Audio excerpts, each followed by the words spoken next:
పాఠశాలల నిర్వహణ మా అక్కల చేతిలో పెట్టిన. ఎందుకంటే మా గ్రామాలలో ఉండే పేదోళ్ళ ఆడబిడ్డలే గౌరవ సర్కారు బడికి పోతున్నారు. ఆ సర్కారు బడి ఎవరో అధికారి నిర్వహిస్తే అది చక్కగా ఉండదని అమ్మ ఆదర్శ పాఠశాల పెట్టి ఆడబిడ్డలకే చెప్పిన. పిల్లల అటెండెన్స్ మీ పంతులు తీసుకుంటే పంతుళ్ళ అటెండెన్స్ మా అక్కలు తీసుకునేటట్టు చేసిన. ఎందుకంటే పంతుళ్ళు అప్పుడప్పుడు వస్తుంటారు, రారు, మీరు లెక్క కట్టురి, వాళ్ళకి లక్షల కొద్ది జీతాలు ఇస్తున్నాం, వస్తురా లేదా మీరు చూడురా. బల్లె పిల్లలకు తాగనీకి మంచినీళ్ళు ఉన్నాయా? బాత్రూంలో ఆడపిల్లలు పోతే ఊరు మధ్యలో పడి ఉంటే ఆడపిల్ల బాత్రూమ్ పోవాలంటే కష్టంగా ఉంటుంది. ఆ బాత్రూంలు కట్టి ఆడబిడ్డలను ఆదుకోండి అని మా అక్కల చేతులు పెట్టిన బడి. ఇవాళ బల్ల నిర్వహణ మా ఆడబిడ్డల చేతులు పెట్టిన మాట వాస్తవం కాదా? ఇవాళ ప్రభుత్వ కార్యాలయాలలో క్యాంటీన్లు ఎవరి చేతుల్లో ఉంటే ఇందిరా మహిళా శక్తి క్యాంటీన్లని collector office, SP office, MRO office, ప్రభుత్వ దవాఖానాలు, సెక్రటేరియట్ నుంచి మొదలు పెడితే శిల్పారామం వరకు ఈరోజు ప్రభుత్వ కార్యాలయాలలో ఇందిరా మహిళా శక్తి క్యాంటీన్లు పెట్టి మా స్వయం సహాయక సంఘాలు మా ఆడబిడ్డల చేతుల్లో పెట్టి నగదు వాళ్ళ చేతుల్లో ఉండాలి, వాళ్ళు వ్యాపారాలు చెయ్యాలని ఈరోజు మీకు ఇచ్చిన మాట వాస్తవం కాదా? ఇవాళ నేను అడుగుతున్న చంద్రశేఖరరావును, ఏనాడన్నా పెట్రోల్ బంకులు మా ఆడబిడ్డలకు ఇవ్వాలని చూసినవా? రిలయన్స్కి ఇవ్వాలి పెట్రోల్ బంకులు, సోలార్ పవర్లు అదానికి ఇవ్వాలని నువ్వు మోడీ పోటీ పడితే ఇవాళ జిల్లా కేంద్రాలలో పెట్రోల్ బంకులకు ప్రభుత్వ స్థలం ఇచ్చి అవి నిర్వహించుకునే బాధ్యత మా అక్కలకిచ్చి ఇవాళ పెట్రోల్ బంకుల యజమానులను మా ఆడబిడ్డలు చేసినాం. రిలయన్స్ తోని పోటీ, అంబానీతోని పోటీ పడే విధంగా మా ఆడబిడ్డల్ని ఇవాళ తీర్చిదిద్దినం. ఇదే కాదు, ఈరోజు సోలార్ విద్యుత్తు, ఇంటికి ఉచిత విద్యుత్తు తీసుకోవడం కాదు, ఇవాళ సోలార్ విద్యుత్తు అంబానీతో అదానితో పోటీ పడే విధంగా 1000 మెగావాట్లు సోలార్ విద్యుత్ ఉత్పత్తి చేసే కాంట్రాక్టు ఒప్పందాలు మా ఆడబిడ్డలకు ఇచ్చి ఈరోజు ప్రభుత్వంతో ఒప్పందాలు చేసి కోట్ల రూపాయల వ్యాపారం సోలార్ విద్యుత్ ఉత్పత్తి ఈరోజు 1000 మెగావాట్లు మా ఆడబిడ్డలకి ఇవాళ ఇచ్చిన. మా అక్కలకి ఎప్పుడైనా నువ్వు ఇట్లా చేయాలని ఆలోచన చేసినవా చంద్రశేఖరరావు? నీకు ఆలోచన వచ్చిందా? పెట్రోల్ బంకులు ఇచ్చినాం, సోలార్ విద్యుత్ ప్లాంట్లు ఇచ్చినాం, ఆర్టీసీలో ఆడబిడ్డలకు ఉచిత ప్రయాణానికి సౌకర్యం కల్పించినాం. ఆ ఎల్లా మా అక్కలు కురుమూర్తి జాతర పోవాలంటే, లేకపోతే వనపర్తి నాగవరం జాతరకు పోవాలని, రాజనగరం జాతరకు పోవాలంటే ఇంటి ఆయన నగదు ఇవ్వాలి. ఆయన లేవుపో మళ్ళీ చూద్దామంటే మళ్ళీ ఎన్నడో వచ్చినాడు. అమ్మగారింటికి దసరాకో దీపాలకు పోయేస్తా అంటే ఇప్పుడు కిరాయి పైసలు ఏడునే పో అనేటోడు. అమ్మవారిని దర్శించుకోవాలన్నా, అమ్మగారి ఇంటికి పోవాలన్నా మా అక్కలు అడుక్కునే పరిస్థితి. ఇవాళ ఆర్టీసీ బస్సు నేను మీ తమ్ముడు ముఖ్యమంత్రి అయినాక మా అక్కల్ని అందరూ నడుతున్న, ఇక్కడ ఉన్నోళ్ళని అక్కడ ఉన్నోళ్ళని, ₹1 ఎవరన్నా అడిగినరా అక్క? బస్సులో మిమ్మల్ని ఎవడన్నా మిమ్మల్ని రూపాయి అడిగితే మీ తమ్ముడు ఫోటో చూపించురుగో, మా తమ్ముడు ఈడు ఉన్నాడు, పోయి మా రేవంత్ దగ్గర తీసుకోపోండమ్మా, మా కిరాయి పైసలు మా తమ్ముడు ఇస్తాడని. ఇవాళ ఏడికి పోయినా మీకు ఉచితంగా బస్సులో పోయే ప్రయాణం మీ తమ్ముడు తెచ్చిండు కదా అక్క, తెచ్చిండా లేదా? స్వతంత్రం వచ్చినప్పటి నుంచి ఎప్పుడైనా ఆడబిడ్డలు ఆర్టీసీలో ఉచితంగా ప్రయాణం చేసిండ్రా? ఇవాళ మా అక్కలకు ఉచిత ప్రయాణానికి 6500 కోట్లు ఖర్చు పెట్టిన ఈ 18 నెలల. ఇవాళ బస్సులో ఉచిత ప్రయాణమే కాదు, ఆనాడు ఆర్టీసీకి ప్రైవేటు పెద్ద కంపెనీలు బస్సులు కొని కిరాయికి పెట్టి కోట్ల రూపాయలు వాళ్ళు సంపాదించుకుంటారు. అరే నీ అమ్మ, ఇట్లా ఎవడో సంపాదించుకునేది ఎందుకని ఇవాళ 1000 బస్సులు మా సంఘాలకు కొనిచ్చి ఆర్టీసీ కిరాయికి పెట్టినాం. మా అక్కలందరూ ఇవాళ 1000 బస్సులకు యజమానులైనరు. ఉచితంగా బస్సు ప్రయాణం కాదు, 1000 బస్సులకు యజమానులై ఈ బస్సులు మావి అని మా ఆడబిడ్డలు ధైర్యంగా గుండె మీద చేసుకొని చెప్పేటట్టు ఇవాళ తీర్చిదిద్దిన మా అక్కల కోసం నేను కష్టపడుతున్నా. ఎందుకంటే ఇంట్లో అక్క కష్టం నాకు తెలుసు. అదేవిధంగా చంద్రశేఖరరావు ఆయన కొడుకు సెల్ఫీలు దిగుతారు, సెల్ఫీ డబ్బాలు కొడతారు. ఏడా? కాంగ్రెస్ కట్టిన శిల్పారామం దగ్గర. ఐటీ కంపెనీలు తెచ్చినా భూములు ఇచ్చినా అంటాడు. నువ్వు ఐటీ కంపెనీలు తెచ్చి భూములు ఇచ్చినవో లేదో కానీ మా ఇందిరా మహిళా శక్తికి 100 కోట్ల రూపాయల భూమి హైటెక్ సిటీ పక్కన శిల్పారామాన్ని ఆనుకొని ఎకరాల కొద్ది భూమి ఇచ్చి 150 షాపులు తెరిపించి గ్రామాలల్లా, తండాలల్లా, గూడాలల్లా మా ఆడబిడ్డలు తయారు చేసిన వస్తువులు, తిను బండారాలు ఇవాళ శిల్పారామం పక్కన ఈరోజు ప్రదర్శన పెట్టి ప్రపంచంతోనే మా ఆడబిడ్డలు పోటీ పడుతున్నారు. మా అక్కలు మా చెల్లెళ్ళు తయారు చేసిన ఉత్పత్తి వస్తువులను భారత్ సమ్మిట్ ద్వారా 108 దేశాల నుంచి దిగ్గజాలను పిలిపిస్తే అక్కడికి వచ్చి మా అక్కలు చేసిన పనులను అన్ని చూసిరు. ఇదే కాదు, మొన్న జరిగిన ప్రపంచ సుందరి పోటీలు జరిగినాయి.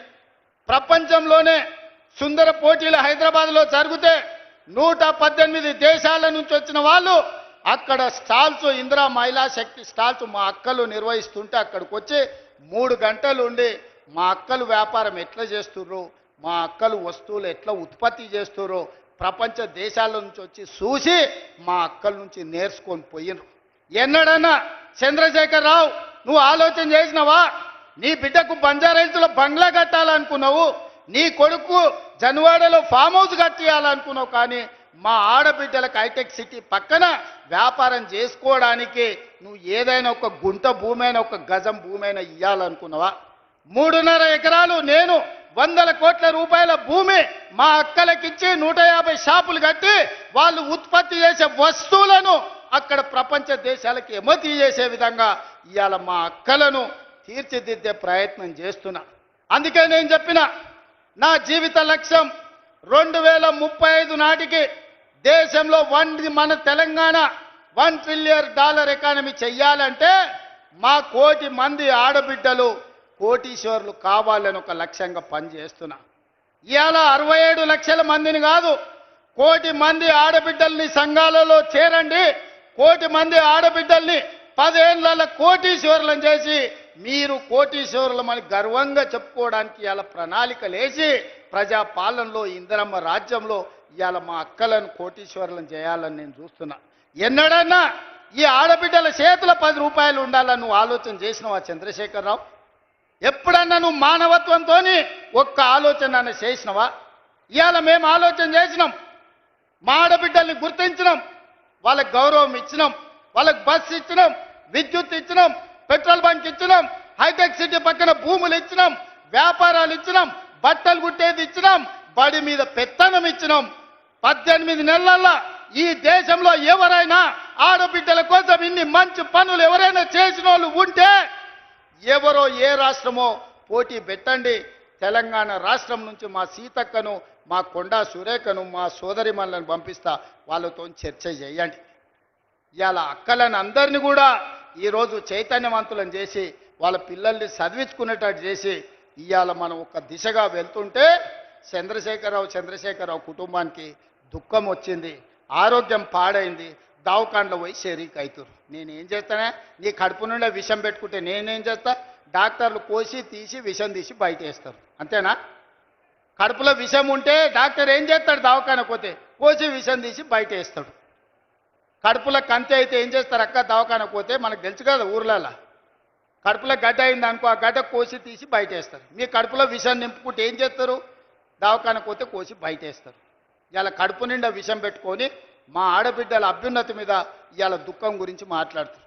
ఇక నిరుద్యోగ యువకులు ఆనాడు అగ్గికి ఆవుతైన వాళ్ళు కొందరు, ఉరి కొయ్యలకు వేలాడి ఉరేసుకున్న వాళ్ళు ఇంకొందరు, రైలుకు ఎదురేగి ప్రాణ త్యాగాలు చేసిన వాళ్ళు ఇంకొందరు. తెలంగాణ ఉద్యమంలో ఉస్మానియా కాకతీయ యూనివర్సిటీల విద్యార్థులు వీరులై ఆకాశానికి ఎగిరినరు, తారలై ఆకాశంలో మెరిసినరు తెలంగాణ రాష్ట్రం కోసం. వాళ్ళు కొట్లాడిందే కొలువుల కోసం. 2 లక్షల కొలువులు ఖాళీలు ఉంటే ఆ కొలువులు నింపలే. నీ బిడ్డ ఎంపీ కొడిపోతే ఎంబడే ఎమ్మెల్సీ ఇచ్చినావు. నీ చుట్టం వినోదరావును బండకేసి కొట్టే ఎంబడే ప్రభుత్వంలో ఇంకొక క్యాబినెట్ ర్యాంకు పదవి ఇచ్చినావు. నీ కొడుకుకు మంత్రి ఇచ్చినావు, నీ అల్లునికి మంత్రి ఇచ్చినావు, నీ సడ్డకుని కొడుకుకి రాజ్యసభ ఇచ్చినావు, నీ ఇంటి నిండా కొలువులు ఇచ్చుకున్నావు. కానీ మా చదువుకున్న పేదోళ్ళ పిల్లలకు ఎక్కడైనా కొలువులు ఇచ్చినవా? ప్రజాపాలన ఇందిరమ్మ రాజ్యంలో మొదటి సంవత్సరంలోనే 60,000 ప్రభుత్వ ఉద్యోగాలు నేనిచ్చిన. ఎల్బీ స్టేడియంలో లెక్క తప్పంటారని, తప్పుడు కూతలు కూస్తారని కుటుంబాలతో సహా ఉద్యోగాలు వచ్చిన పిల్లల్నే కాదు వాళ్ళ తల్లిదండ్రులను కూడా పిలిపించి ఎల్బీ స్టేడియంలో మేము ఎక్కడ ప్రమాణ స్వీకారం చేసినామో గక్కనే 60,000 మంది ప్రభుత్వ ఉద్యోగాలు కొలువులు ఇచ్చి 60,000 ఉద్యోగాలు ఇచ్చిన లెక్క కట్టుకో. ఒక్క తలకాయ తక్కువ ఉంటే నువ్వు వచ్చి నన్నాడు కానీ సవాలు విసిరిన ఆ సన్నాసి దాని గురించి మాట్లాడు. ఇప్పుడు కూడా నేను చెప్తున్నా, 2.5 సంవత్సరాలు పూర్తి చేసుకునే లోపల మా పరిపాలన 2.5 సంవత్సరాలు పూర్తి చేసుకునే లోపల ఇంకా 40,000 ఉద్యోగాలు ఇచ్చి మొదటి అర్ధ భాగంలో 1,00,000 ప్రభుత్వ కొలువులు ఇచ్చి దేశానికే ఆదర్శంగా నిలబడి తెలంగాణ మోడల్ అంటే ఇదిరా, తెలంగాణ రాష్ట్రంలో నిరుద్యోగులను ఆదుకునే సోదరుడు ఉన్నాడు, ప్రభుత్వ కొలువులు వస్తాయి, చదువుకున్న పిల్లలకు వాళ్ళ కులాలు చేపలు పట్టుడు చెప్పులు గుట్టుడు కాదు, వాళ్ళు ప్రభుత్వ కొలువులు చేస్తే వాళ్ళ తల్లిదండ్రుల జీవితాలు మారుతాయి. ఉపాధి హామీ కూలికి పోయి రూపాయి కూడబెట్టి పిల్లలకు కోచింగ్ సెంటర్లలో ఫీజులు కట్టనికే మెడ మీద ఉన్న తాళి అమ్మిన తల్లిదండ్రులు నాకు చాలామంది తెలుసు. వాళ్ళ కష్టాలు తీరాలని, వాళ్ళ పిల్లలు పీజీలు పిహెచ్డీలు చదవాలని, డాక్టర్లు లాయర్లు కావాలని, తమ జీవితాలలో వెలుగు రావాలని కోట్లాది మంది పేదలు గ్రామాలలో కలలు కన్నారు. అందుకే ఆ పిల్లల కోసం సర్కారు కొలువుల కోసం ఎదురు చూడకుండా ఎంబడెంబడే నోటిఫికేషన్లు ఇచ్చి ఈరోజు ఉద్యోగాలు ఇస్తున్నాం. మధ్యలో కొంత ఆలస్యమైంది, ఎందుకంటే మా దామన్న సుప్రీంకోర్టు నుంచి ఆర్డర్ తెచ్చిండు. మాదిగ ఉపకులాల వర్గీకరణ జరగాలని సుప్రీంకోర్టు ఆదేశం ఇచ్చింది. నేను నోటిఫికేషన్లు ఇస్తే సమాజానికి నష్టం జరుగుతుందని మా సంపత్ కుమార్ చెప్పిండు. అయితే ఇది అమలు చేసి నోటిఫికేషన్ ఇస్తా, 6 నెలలు ఆలస్యమైంది, మా మాదిగ సోదరులకు న్యాయం చేస్తా అని చెప్పి చట్టం చేసి ఇవాళ 1000 కొలువులు మళ్ళా నోటిఫికేషన్లు ఇవ్వడానికి ముందుకు వచ్చినాం. 2.5 సంవత్సరాలు తీరే లోపల 1,00,000 కొలువులు ఇచ్చే బాధ్యత మా ప్రజాపాలనది, మా వేదిక మీద ఉన్న ఎమ్మెల్యేలది, మంత్రులదని నేను ఇవాళ చెప్పదలుచుకున్నా.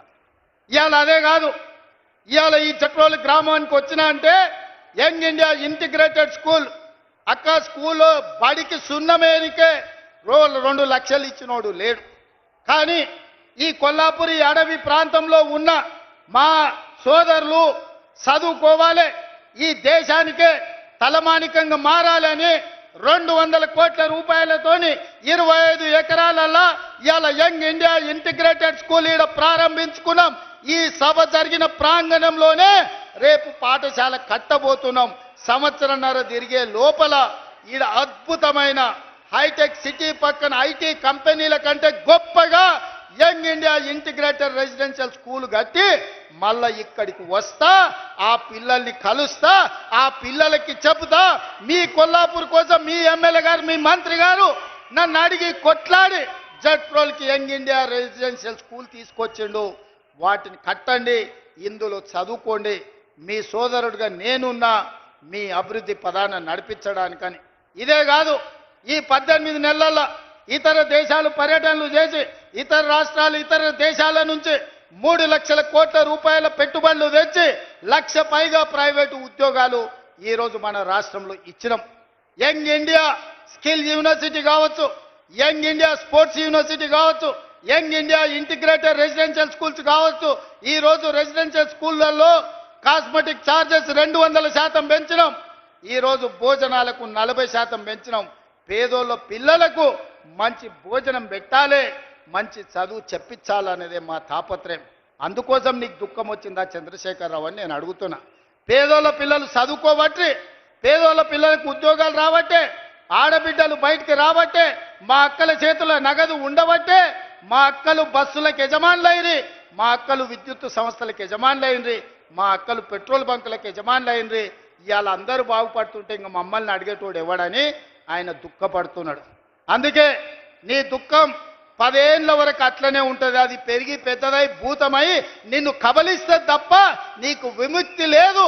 నువ్వు శాపగ్రస్తుడివి చంద్రశేఖరరావు. నీ కళ్ళ ముందల్నే తెలంగాణ అభివృద్ధి చెందుతుంది. అభివృద్ధి చేసే బాధ్యత మేం తీసుకుంటాం.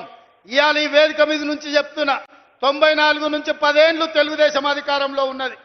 2004 నుంచి 2014 వరకు 10 ఏళ్ళు కాంగ్రెస్ అధికారంలో ఉన్నది రాజశేఖర రెడ్డి నాయకత్వంలో. 2014 నుంచి 2024 వరకు చంద్రశేఖరరావు ఈ తెలంగాణ రాష్ట్రానికి బీఆర్ఎస్ అధికారంలో ఉన్నది. 2024 నుంచి 2034 వరకు రాసుకో చంద్రశేఖరరావు. నీ డైరీలో కాదు, నీ గుండెల్లో రాసుకో, నీ కొడుకు గుండె మీద రాయి. 2034 వరకు ఈ సోదరుడు పాలమూరు బిడ్డ తెలంగాణకు ముఖ్యమంత్రిగా ఉంటాడు. పాలమూరు నుంచే ప్రజా ప్రభుత్వాన్ని నడుపుతాం. ఇది నా మాట. నువ్వు నీ గుండెల్లో రాసుకో చంద్రశేఖరరావు. పాలమూరు నుంచే శాసనం చేస్తాం. పాలమూరు నుంచే శాసనసభను నడిపించే బాధ్యత నేను తీసుకుంటా. నువ్వు దుఃఖం వస్తుందో